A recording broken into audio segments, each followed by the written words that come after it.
জয় শ্রীকৃষ্ণ। শ্রীমদ্ ভগবদ্ গীতা দ্বিতীয় অধ্যায় সাংখ্যযোগের 19 নম্বর শ্লোক। ন এনং বেত্তি হন্তারাং যস্মৈনং মন্যতে হতম উভৌ তৌ ন বিজানীত ন্যায়ং হন্তি ন হন্যতে।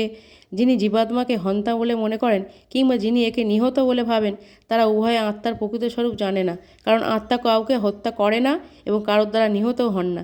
যখন কোনো দেহধারী জীব মারাত্মক অস্ত্রের দ্বারা আঘাতপ্রাপ্ত হয়, তখন জানতে হবে যে দেহের মধ্যে আত্মার মৃত্যু হয় না।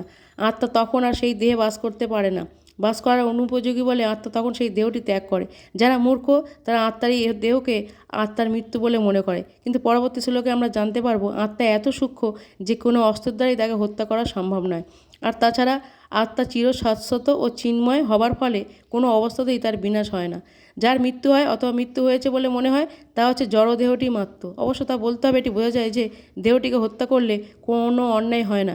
বেদে নির্দেশ দেওয়া আছে, মা হিংসাৎ সর্বাং ভূতানি, কোনো জীবের প্রতি হিংসা করো না। কোনো জীবের আত্মিক সত্তাকে হত্যা করা যায় না। এই উপলব্ধি হওয়ার ফলে প্রাণী হত্যায় উৎসাহ লাভ করা উচিত নয়। বিনা কারণে অন্যায়ভাবে যখন পশু হত্যা করা হয়, তখন তাতেই অবশ্যই পাপ হয়। অন্যায়ভাবে কাউকে হত্যা করলে যেমন রাষ্ট্রের আইন অনুসারে হত্যাকারী শাস্তি পায়, ভগবানের আইনে তেমনি তার জন্য শাস্তি পেতে হয়। সনাতন ধর্মকে রক্ষা করার জন্য ভগবানের অবশ্যই অর্জুনকে যুদ্ধ করতে অনুপ্রাণিত করেছিলেন।